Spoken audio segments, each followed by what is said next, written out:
The Bengals have a new linebacker coach, and you've joined In the Trenches with Dave Lapham, brought to you by First Star Logistics. To find out a little bit more about him, we're coming to you from these extraordinary studios, and we caught up with linebacker coach Mike Hodges.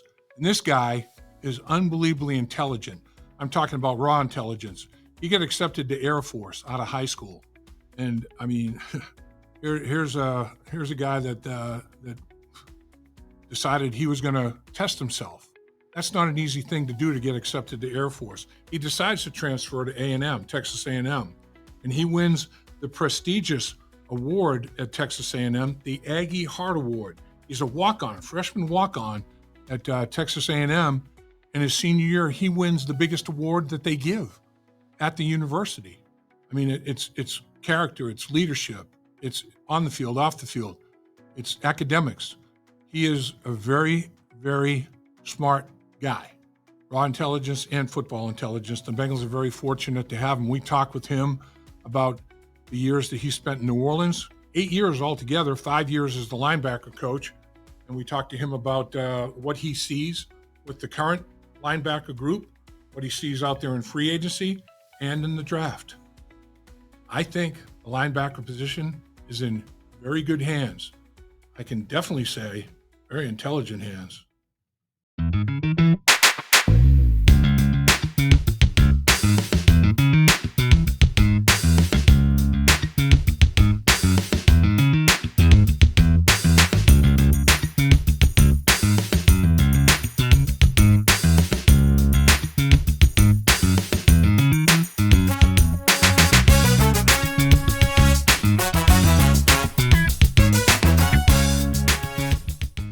We know there's a lot of things you could be doing with your time.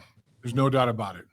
But you made such a brilliant decision to join us in the trenches with Dave Lapham, brought to you by First Star Logistics, coming to you from our outstanding studios, as always, because Mike Hodges, linebacker coach with the Cincinnati Bengals, it's going to be well worth your time. Here's a guy, basically, in my opinion, overachieved, or a guy who just basically said, you know what? You're thinking one thing about me, I'm going to show you I'm another thing. And it goes all the way back to the playing days, coach, a walk-on at Texas A&M. And by your senior year, I want to make sure I get this award right, because I know it's prestigious. I did Big 12 games for a number of years, covering the Big 12, and I know this was a big deal at Texas A&M. The Aggie Heart Award you got as a senior. That was big time when I talked to coaches at Texas A&M. And Mike Hodges, you won that bad boy. Now he's gone on to a stellar coaching career in the National Football League. Most recently, a 5-year stint with the New Orleans Saints, and the Cincinnati Bengals have added them to this defensive staff. Young, energetic, enthusiastic, brilliant defensive mind. Love all that. Coach, welcome. Appreciate you. Yeah, man. Thank you. That was quite the introduction there. I appreciate that. Yeah, look, the Aggie Heart Award at Texas A&M is a big deal. Oh, we have the senior banquet, and there's MVP, there's this, there's that. There's a lot of great things that we, honor guys and give their flowers to, and right. That's the last award we give. And I've been on, I've been a guy that's been able to vote for somebody else, and then to get voted, that was pretty awesome. Particularly considering the path I took to get there. So anyways, long story short, that was, you nailed it. That is a big deal at Texas A&M. It still is, and I hope it always will be. And then, yes, yeah, the only fact check that I would say is different is I was the linebacker coach at the Saints for the last 5 years, but I was lucky enough to be in one spot for 8 years, because the 3 previous years. Yes, sir. Wow, how about that? Yeah, so 8 straight years. That's impressive. I mean, man, 8 years with one organization. That's pretty strong. That's saying a lot. Yeah, it was a blessing for sure. Man, so the Aggie Heart Award, it's not just for play on the field. It's citizenship, it's leadership, it's what you did in the classroom, on the football field, on camp. It's all of it, right? It's the whole person.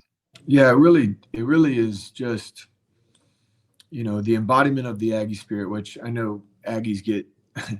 There's some certain traditions that we catch them heat, especially in the SEC about. But there's a spirit there it's pretty special, and when you embody that, and for your team, not for yourself, it's it's something that they like to honor, and it's a pretty cool deal. And it doesn't always go to it definitely doesn't always go to the best player. I certainly wasn't the best player on that team, far from it, but it goes to the person that gave himself to the team, and put the team ahead of himself throughout. So it's a really cool award. You kind of nailed it on the description. And it's something that is definitely the trophy is one thing that I keep around the house. Very proud of it. You go there as a walk-on and earn that award. That's big time. And then you coach there as well. I mean, that was one of your stops in the coaching world. I guess let me ask you this, Coach. With 8 years at New Orleans, are there any Mario Davises out there in veteran free agency or in the NFL draft? I mean, that dude now, I'm talking about a stud. This guy is a freakazoid. I mean, I think it was 2017 or 18 or something like that. He was a co-leader in the National Football League in total tackles, right? I mean, Right. This guy's a tackling machine, and his physical attributes are extraordinary, aren't they? Yeah, no, you're right. He is he's special now. He's like fine wine. He just keeps getting better, and he's been an absolute joy to coach, and I've learned as much from him as I hope that I've been able to teach him. We were a partnership. It wasn't, I'm not much older than he is. He just finished his 13th year, and the all the stuff you see on the field is awesome. I just wish I could give more people a window into the leader and the person that he is, because that's really what's phenomenal. Not to diminish his playing, because it obviously has been incredible in a lot of ways, but he's just a great person. And so of my 8 years, 7 of those I was able to work with him. And so that was pretty awesome. And that relationship will go far beyond the game. But as a player, look, I think every year that I've been around him, he's made over 100 tackles, and just consistently. And I think last year was the first time he missed a game for an injury. True. And it was one game. And so, it's just incredible, and that obviously he's got a lot of God-given talent and his physical abilities. But he also works incredibly hard. One story I just shared not long ago, I don't remember who I shared this with, but we're going into week 18. We've got our final game, and we've got nothing to play for. As far as playoffs, we knew we were out. That was the first time in 8 years that I've been in that scenario.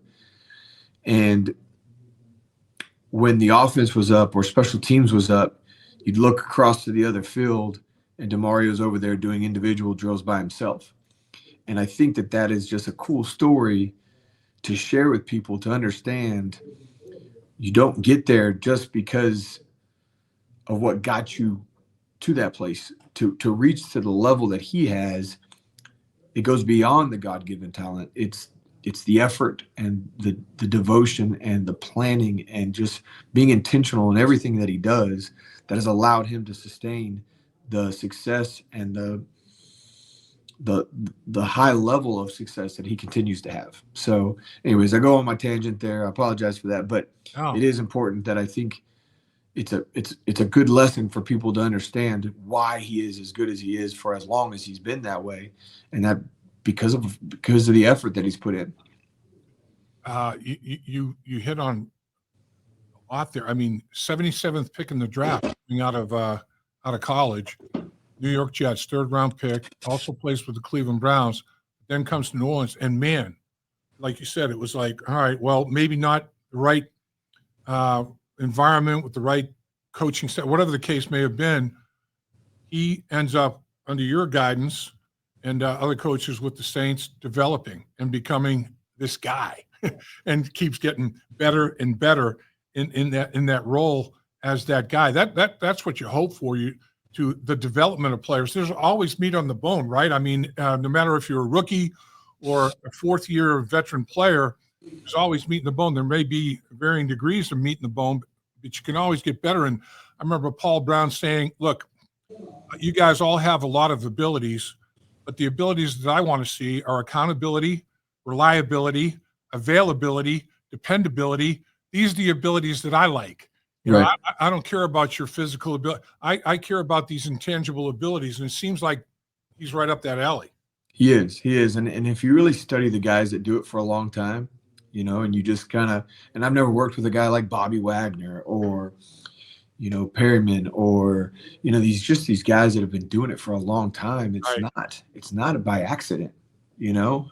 These guys work at it. You don't make it that long, you know. This not for long, you know, is probably more accurate than National Football League, you know. And so when these guys do it this long, I think it's worth the case study as to why and how, and then, you know, if you want to repeat history, let's study it. And so those guys have been a good lesson for me to hopefully pass on to some of the younger players, and give me a little clout, you know, when I'm explaining this is the way to succeed for a long time.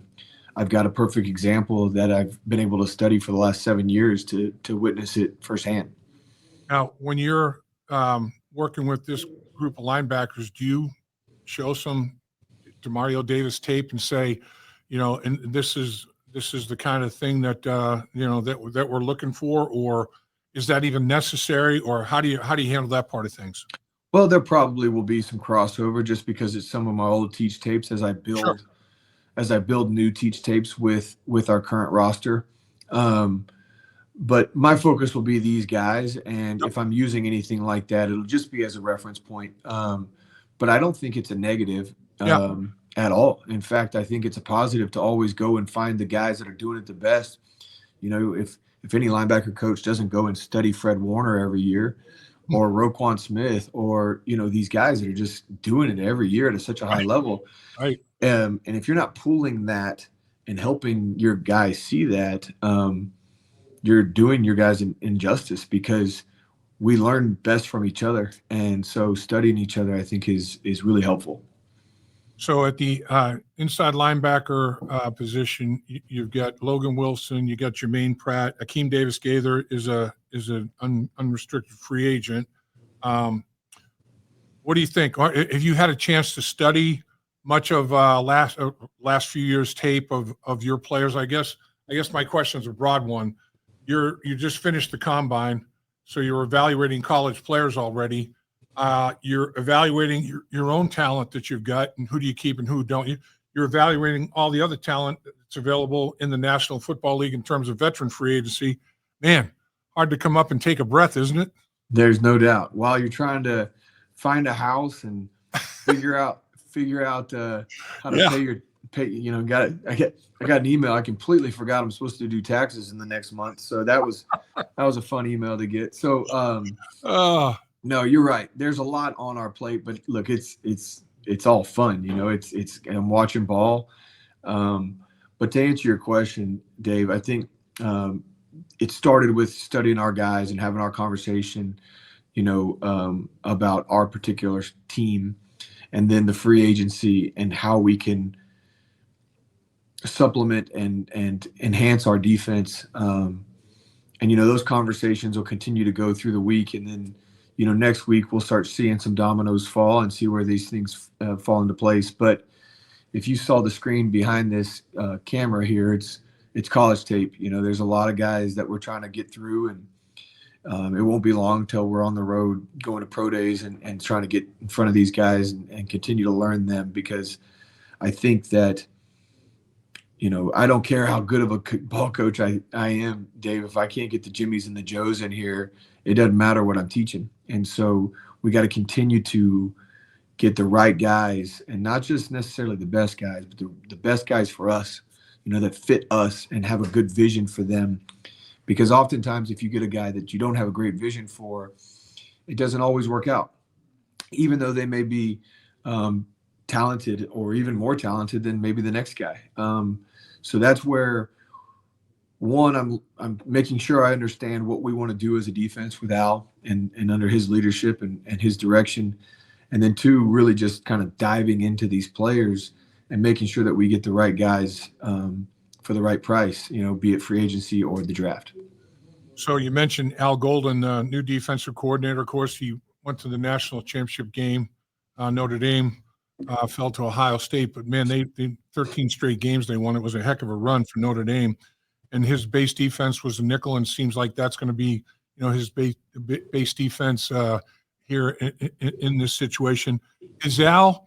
It seems like Al's a collaborative guy. He wants collaboration. He wants feedback. He wants input from his coaches.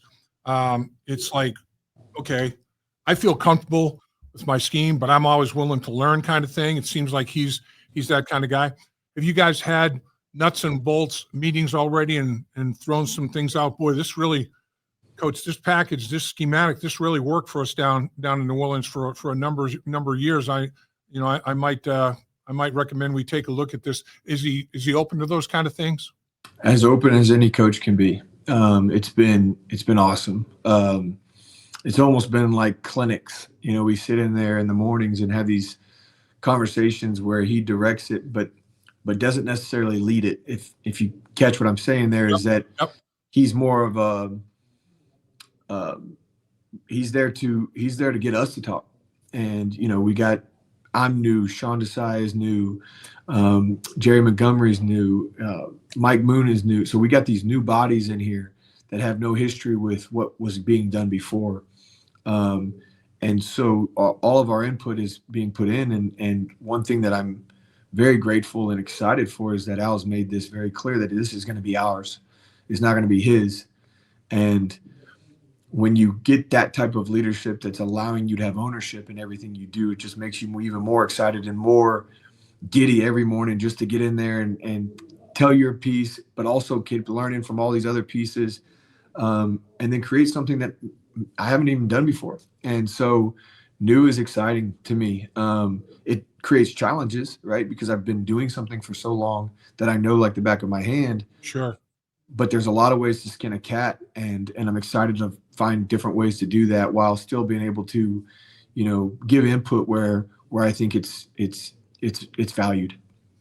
Another man that believes in collaboration is Duke Tobin, and in preparation for the draft, the personnel department and the coaching staff is probably commingled as much or as well as any organization, I think, in the National Football League. Everybody's opinion is valued and shouldn't be hesitant to state an opinion. Have you found that to be the case when you guys have sat down and talked personnel? You're in a situation where, man, you game planned against a lot of NFC teams, that the Bengals will be playing, and this year and down the road, and not just for a year. This personnel, there are always changes in the personnel, but it's not wholesale. There's still a lot of guys that, like you said, play, 7, 8, 9 years or whatever. So I'm sure your input into, opponents that you've seen, players that you've seen from both conferences, all of that has to be, I bet Duke Tobin's sitting there, man, I got all these coaches from these other organizations, and I can kind of tap into their minds and with their connections with not only evaluating players, but other coaches that they know around the league. At the collegiate level and at the national football level, this is like Christmas morning. Hallelujah. Yeah, look, I think it just starts with Mr. Brown and how he wants to run this organization. It's his family, which I've learned they're more involved than I've ever been around anything like that from an ownership. So it's that's unique. But to hear their input, there's an old book. I say old. There's an older book called Range, and it's about having different viewpoints, right? And so, at the end of the day, and there's a lot that goes into that book, but But at the end of the day, what I'm trying to relate to that is that hearing from Mr. Brown's granddaughters or his son-in-law or his daughter or however it comes about to a scout that's been doing it a long time, both on the pro side or the college side, to a younger coach and an older coach, a college coach and an NFL coach, and you hear all these different viewpoints about one subject or one player, Right. You're getting a real true 360-degree evaluation, and you're just collecting data, and then now we can go forward and make a decision. And so that's been really cool and unique considering what I've been used to. Although New Orleans is wonderful in collaboration, they are, but the added element of the ownership is unique to me. But Duke has been great. Everybody over there in the personnel department, they're very open, and I don't feel like I should ever hold anything back. We put it out there. You take it, you leave it. Let's go make a decision and then make the most of it. And so it has been very collaborative from the very beginning. I know that the next 6 or 8 weeks will continue to be that way as we try to fill this staff out, or not staff, but roster out. And so I'm excited about it and very encouraged in how it's all began. So as I listen to you, I see a young coach that is incredibly intelligent, and I look and I say, okay, well, this guy went to Air Force out of high school. He went to Air Force. I mean, that's not an easy deal, and that's a tough task right there. They're very, very selective in their process. And tell us about that. What led you in that direction at that stage of your life? Well, I think, first of all, to be candid with you, is the football part of it. I wanted to go there for ball. And, I don't know that it was driven for service. Although when you get there, even today, there's this draw, this gravitational pull to want to do more there and at least show gratitude for the things those people are doing, because I know people that have gone off and had to serve in situations that I can't even imagine, and so 3 guys that stood in my wedding were from people that I met in the 2 years that I was there. You just become so close so quickly. Wow.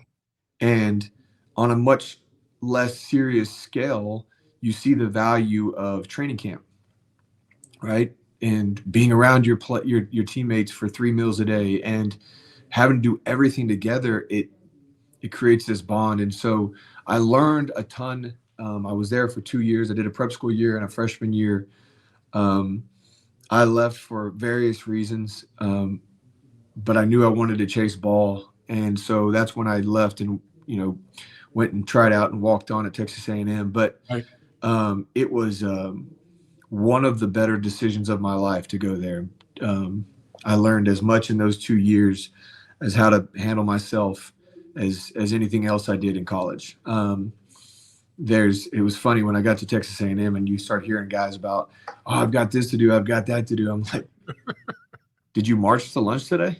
You know what I mean? And so, because I did just last year. And so it puts things in perspective, and I think it's made me value and appreciate really everything that's come my way since. It was one of the better decisions of my life, no doubt about it. The time management part of it that you're referencing is unbelievable. I was when I was recruited out of high school, I visited Army, Navy, and Air Force. I visited all 3 because I had an interest, like you're saying, maybe not necessarily for the military part of it. I liked the discipline. I liked the football. I liked the people. I liked all of that, but I decided not to go in that direction. But when I played at Syracuse, we played them all. We played Army, we played Navy, we played Air Force. And I'll tell you what, I don't care what the score was. If we were up 1, 2, or 3 scores, those guys were coming as hard as they came on the first snap of the game. And I remember I got to be friends with more than one of the guys. One of the guys, a couple of them actually showed me around as a recruit, and I ended up playing against. And those guys, man, I said, look, football teaches you to respect your teammates and your opponent, and to trust your teammates. And I would trust you guys with everything. I trust you with my life, man, because that's what you're going to be doing, is protecting our lives. Unbelievable people, just unbelievable people. That's right. You nailed it. And I think it's important that we remember that those games, when you see those guys playing, what they're going to do, what all those players are going to go do once they graduate. They're not going to Fortune 500, companies. They're going to go serve. And so it's incredibly difficult what they do at those schools. I'm a fan of all of them. I watch them still. I pay attention to them still. And again, I'm going to reemphasize, some of my best friends are from those experiences. And so they're good men and women. And so I'm just very grateful for that time there. What is it about Texas A&M, Coach? Zach Taylor, yourself. I can list, a myriad of guys that have gone on to successful coaching careers as assistants, coordinators, head coaches at the collegiate level in the National Football League that have at a very early stage in their resume, Texas A&M. What is it, Coach? I don't know. I actually got asked that question not long ago. They were asking me and a couple other ex-players, and I said, because we weren't good enough to play for a long time. But there are some good guys. There are some players that obviously are good enough to have extended and awesome careers. But I think from my experience, and Zach and Joey Bozay and Troy Walter, like all these guys that were there at the same time, and I could list several other coaches that were there in that short stint. I think a big part of that was Mike Sherman. And so just the culture he built, the people he brought around him, and, we're just part of that big tree that kind of split off and saw it done the right way and are trying to do it the right way as we extend our careers. And so I don't know the answer to that besides we fell in love with the game, and while we were under the leadership of somebody that was running an organization the way I think makes people feel good, and we all want to feel good. And so we saw what hard work does for us, and we're just trying to, do our part as we grow in this business. Paul Brown, I mentioned I was fortunate enough to have him as my first head coach in the NFL. You talk about luck of the draw, just incredible. And his whole thing was, I'm only going to have a few plays, a handful of runs, a handful of passes, but I'm going to do it a myriad of ways. Every formation you can imagine, motion. I'm going to, disguise this. I'm going to window dress this to death. And I'm going to try to, get an edge, confuse the defense, make them a little hesitant, a little unsure, one step slower. And you guys will be right on the money. And here we go. And it seems like Al's defense is like that. It's like you guys, you don't substitute a whole lot of personnel, but you one look pre-snap, another totally different look post-snap, and you're doing all kinds of things that what you're doing, but the offense is like, oh man, now I got to change this rule to that. I mean, it's pretty impressive to watch. Yeah, and look, we're still very early in that process and trying to figure out what's going to be best for us and what fits our personnel, which obviously it's got a lot of work to do to iron all that out. But sure. Ultimately, I think the good defenses are no longer just a defense, right? They're aggressors, and I think it's important that we take back the control of the tempo and the confusion. And, if you get some delay in the best quarterbacks, we saw it in the Super Bowl, you give yourself a chance. And all you need is a delay in the timing because they work on timing so much.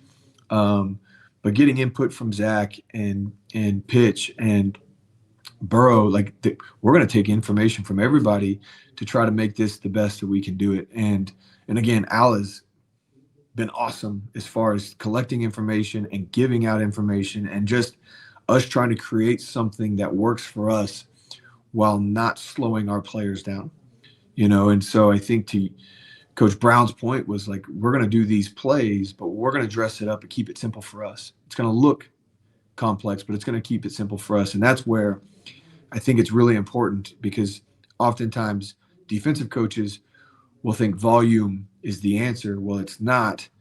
Maybe it's disguise with less underneath it all. And using your term, the smoke and mirrors can give us an edge rather than volume of plays that after a while become hard to execute because we're all human. We've only got so much bandwidth, right? And so we don't want to use all of that while we're still asking guys to go cut it loose and run through a wall for us. So I think that that's a really good observation by you, Dave. And I think it's important that we keep it simple while keeping it while making sure it looks complex for the other team. Absolutely. I mean, he sold me on that, man, and I've been a believer ever since because it worked. I mean, we simplified. We were on lost a couple of games in a row, and he cut it down even more. He said, "We're gonna run 3 runs right here and these 5 passes. We're gonna run it all different kinds, but I want you to." And we go on a 3 or 4 game winning streak. I'm like, I'm sold, man. Simplicity is what it's all about. You know, make sure everybody is on the same page, no mistakes. If you go execute at the highest level because you're totally confident what you're doing, how you do it. Oh man, I mean, it does make a big difference. Have you had a chance, Coach, to reach out to some of your players, either by phone call, text, or whatever? Have you just been so buried with everything else you haven't had time to do that yet? Yeah, I haven't talked to everyone. I was able to talk to Akeem shortly last week, and Logan was in the building, and Bocce was here, and going to grab dinner with those guys tonight. And so Sweet. Yeah, no, look, I'm eager to get those guys back in the building so that I can continue to build a relationship with them. But as far as diving in, you know, we got to figure out who's with us and then really dive into that. And so I'm excited for that. It's just, it hasn't necessarily been that stage in the process. When you look at the division that the Bengals are in, and you're looking at the Baltimore Ravens, the Pittsburgh Steelers, and the Cleveland Browns, that's I mean, you were in a very good division. There's no question about it. The New Orleans Saints, they've got some talented teams in that division, but the AFC North, man, it's got a reputation for being physical and teams wanting to run the football, and it's impressive. There's no question. Are you excited about that level of competition? I am, and I would argue that it's apples and oranges. I think early 17, 18, 19, there were 4 good teams in the division. Right now, I think it's wide open every year. You know, you don't know who's going to be. You know, somebody's going to get in the playoffs with 9 or 10 wins. While right here, you dang near got to win the division just because the conference is so difficult. So it's funny. I got a text message from somebody that works at Kansas City. It says, "Hey, welcome to the AFC." And look, I'm very aware of what we're stepping into, but I do believe in Zach and Al and Pitch and of course Joe Burrow. So he's the biggest gravitational pull to this place. And I think that we get this thing put together the right way through all the personnel changes that have to happen over the next couple months. And we're going to go out there and fight with the best of them. It doesn't matter what division we're going to be playing. So Joe Burrow, obviously the most important thing, it always has been really in the National Football League, is having a good quarterback. But even more so in this era, you have to have somebody that can win games for you under center. What kind of a feeling is it as a defensive coach to have Joe Burrow under center directing the offense for you guys? If I promise you, it feels really, it's reassuring. Yeah. I was able to coach with Drew Brees on the other side for right. 3 or 4 years, and right. And I'm not sure that it's fair to Drew to say anything like that about Joe, but there are similarities in how they handle themselves and how they play. And at the end of the day, they're both really good players in their own world, right? And so I knew that you walked into every game with the chance to win, and didn't matter what the situation was during the game, you always had a chance to come back. And I've seen this team do that with Joe at the helm, and I've experienced that in the past with, particularly Drew, just because he's the Hall of Famer that I'm going to talk about. But we had some other good quarterbacks as well. It's just Drew, was above everybody that I've ever been around. And so that's the experience I'm hoping. People say when I was with Drew that, hey, don't take this for granted. You'll probably never have a quarterback like him again, which, again, I don't know that I do, but I know I got one that's going in that direction. And so I'm very excited about that. I think that Joe's excellent, and I think he's as respected as anybody in the league, as he should be. And so he's got some pieces around him, and he's aware of that, and you've heard him voice that. And so ultimately, we got a good group going right now, and we just got to build around it and make sure that we got the support staff and supporting team to make sure that we can go the long road down, into the playoffs. It's interesting, Coach. I've heard Joe Burrow talk about Drew Brees, and Joe Burrow holds Drew Brees in extremely high regard, and he looks at him as a role model, not just the way he played the game from a physical standpoint, but his football IQ, his intellect as he immediately first step separating from center, is in a diagnose process, and always got it right. I mean, it was prided himself on not making mental errors that cost your football team. And that Joe seems to be cut from that kind of cloth, which I'm with you. I don't want to compare them. They're obviously one's in the Hall of Fame, one's in the early stages of what I believe will be his Hall of Fame career. But man, there's some common denominators there. There's no doubt. You're right. And so, look, it's exciting for a lot of reasons to be here. I love the staff. I'm excited about the team that's already in place, and I love the direction where we're going. So, there's a lot of work to get done before August. And I promise you we're up here working. And so we're going to sort through it all, and we're going to do it the right way. And we're going to do it collectively. And ultimately, I go to bed fired up about the next day. In fact, I'm not getting enough sleep because of it. So, but it's all good. It's all good for good reasons. And again, I'm just excited to get the players here, because that's really when I have my most fun. Coach, finally, I know you've probably got a superstar wife. I mean, you talk about moving and all those kind of things. I mean, I remember going to training camp and having absolutely no concerns that my wife was going to take care of the kids and everything was going to function at an exceptionally high level, And when you have that kind of a feeling with your partner that's raising your family and helping you in every way possible, that's a tremendous load off your mind. And man, they are superstars.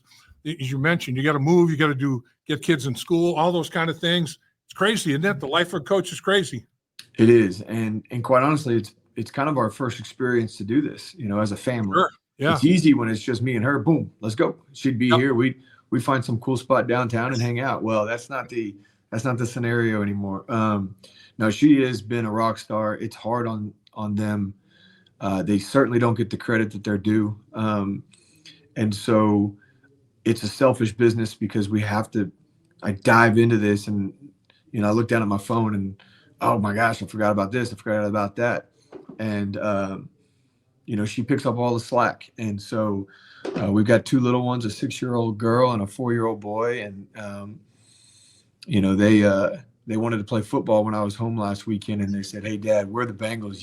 You have to be the Saints." So, they have their allegiances, but you could tell that they're making the shift from who dat to who dey, and they're fired up about it. That's great. That is great. One final thing, Coach, and I promise, final. Sure. Back to a football scenario. You're an extremely intelligent football mind. Linebackers have to be exceptionally intelligent.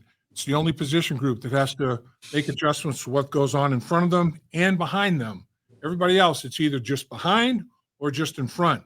But they have to be able to make adjustments both ways.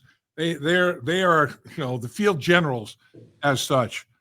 Do you feel good about the people and you're still in that evaluation process? But how big a deal is that to make sure that the football mind is at least at the level that the football body is?